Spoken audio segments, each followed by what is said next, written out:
here's what I've started doing. I'm constantly making to-do lists and losing them deliberately. So I'm keeping my to-do list on my desktop now and just adding to it and rubbing things out once I've done them.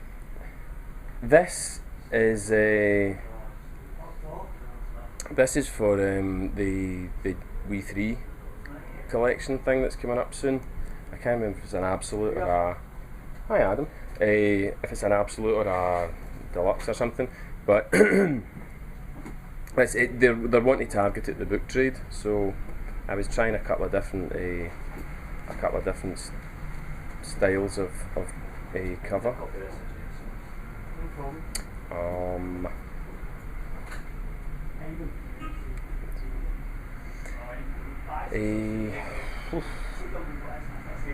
What we got? Here's a thing that when I was doing that Batman 700 story, because all the artists were trying to coordinate, because the story's all tied into each other, and so whoever was going to be the first to draw a certain character or a certain location had to then send it to the others, and so this was actually just some character that was appearing in the story that I had to draw first. But because I didn't have that page of script at the time, I actually started at a later page in my story, and so I just did this doodle so that I could send it on. This is actually this was the rough for a Judge Dredd cover I did really recently, and it's the first time I've done anything for a Judge Dredd for must be about 15 years or something. More than 10 years anyway. But the thing is, I did the whole thing digitally from start to finish. Unfortunately, I can't see where the I can't see where the whatchamacallit is. The finished article. We'll find that in a minute, no doubt. The All-Star Superman cover. That was just a pencil drawing, which is probably lying about somewhere in a bundle behind my back. But obviously it was all painted digitally. In fact, there's the scan of the pencil drawing, and there's how it finished up.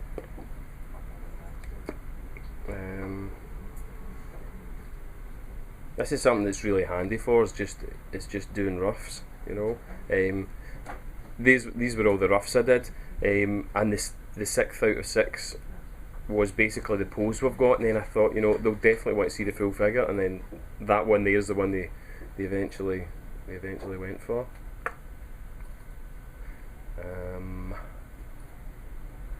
Right, let's see what else we've got. Go from desktop to desktop shit. There's a cover I did for Madame Xanadu. Again, it was just pencils, and then I painted it in Photoshop. The one that I've just finished, that I did completely digitally, and now can't find. Wait, I'll see if I can.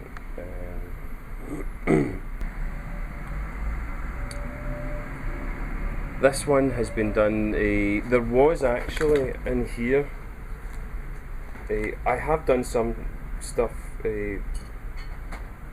where I've done all the roughs. I've done all the roughs digitally, and then once I'm happy with like the page layout or whatever, I'll actually print it out and trace it through. But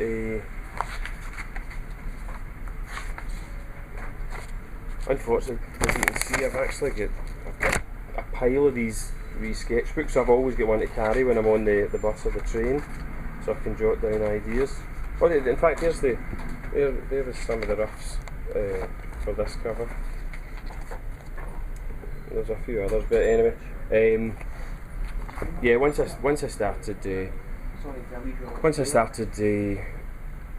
was happy with the rough, you know, everything else was just done digitally. And even like this wee reflection of buildings on the sword is actually from the interior artwork, which isn't mine. I think it's Neil Googe. But anyway, generally speaking,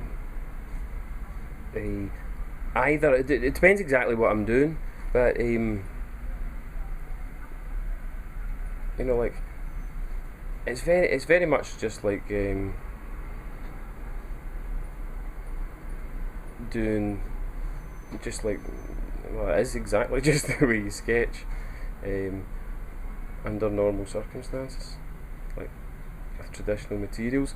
It's just that once you've done a really basic underdrawing, you know, you can lighten it up and start working on top. Or if you're actually happy with the underdrawing you've got, you know, you can put another layer on top of it, and then start working into, you know, this is the equivalent of working in blue line, you know, and then inking on top, and then you think, oh no, that's not really the way I want to do it. So you could, because you're working in a separate layer on top, you can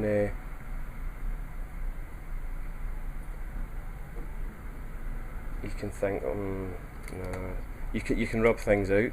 See, I can't really talk and draw at the same time. You can think, well, you can either rub it all out or just get rid of the layer altogether. So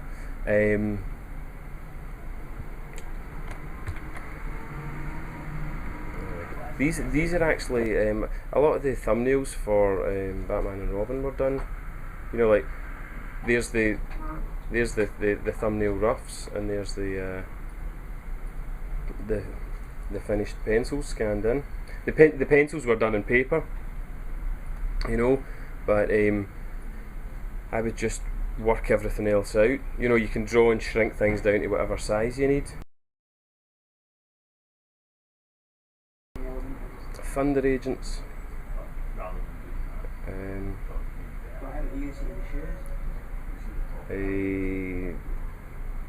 It's kind of an homage to this. Pardon me, this cover. Only it's got all 4 of these characters in it instead of just 3. So if I can find the one with the layers, there we go.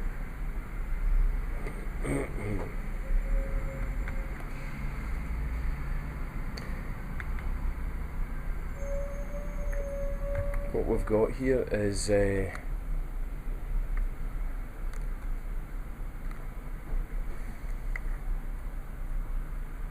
put all the reference I needed. This is the artist sketches, the guy who's doing the interiors. These are the 2 covers they hoped that I would, one of which they hoped I would base it on.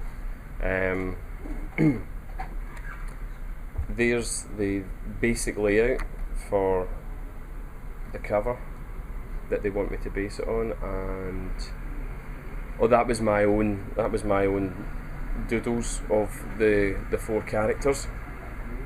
That's the side view of this guy's helmet. Just so I was familiarising myself with them. I'll get rid of that again, and then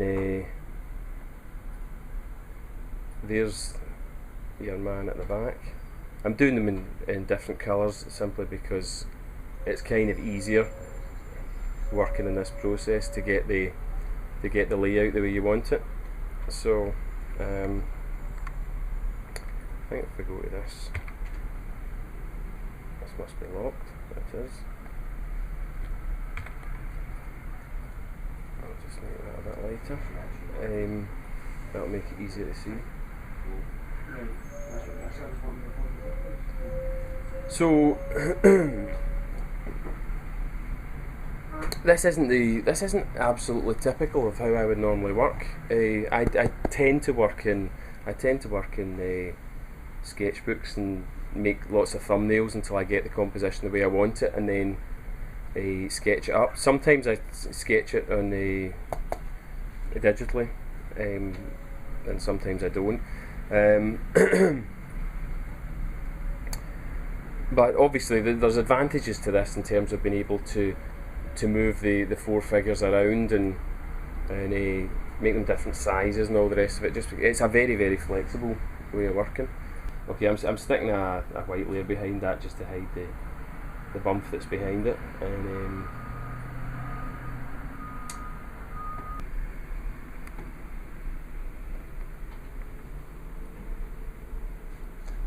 the funny thing about this is I keep forgetting who all the characters are.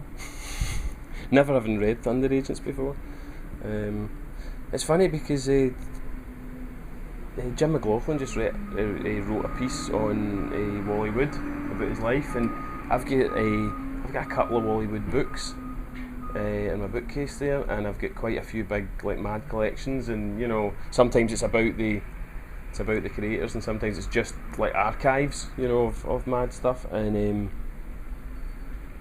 I actually know quite a lot of Wally Wood's work. Knew nothing at all about his life, and so I read this article. I was just totally like, wow, what kind of tragic, a kind of sad life and then a tragic end, you know.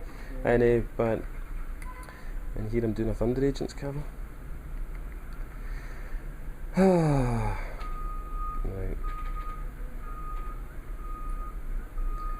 Okay, what we'll do is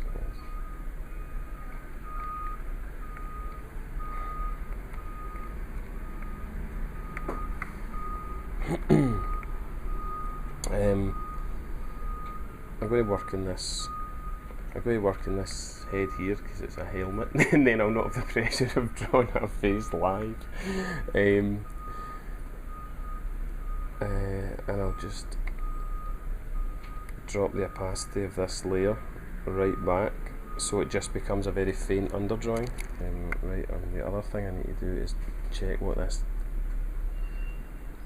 is actually meant to look like. My ball bearings, where's it gone? Here we go. Right, okay. I'm thinking I can remember that. I could actually grab that and copy it and put it kind of closer to the bit I'm drawing on, but that would be too much like being sensible.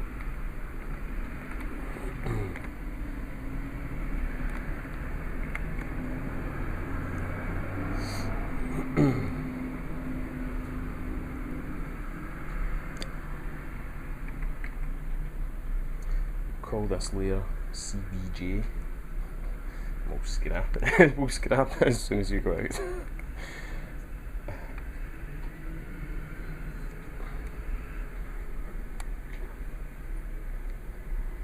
Now, I'm not going to do this cover digitally. You know, the actual finished work. So it doesn't need to be a perfect.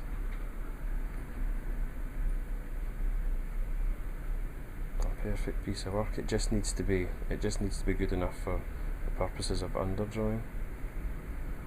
These marks, I mean, you know, this is a kind of the centre of the head, and this is like your headphones kind of line.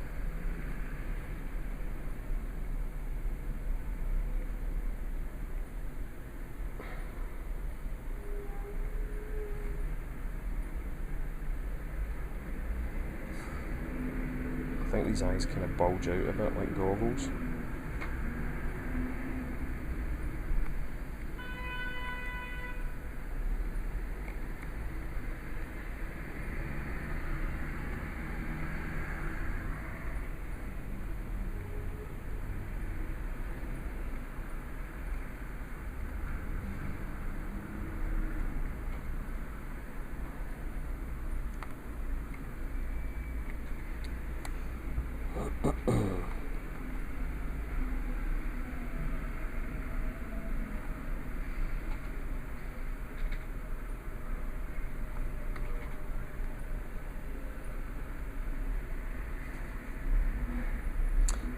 So again, I've just lightened those lines so that I can redraw that with some slight modifications.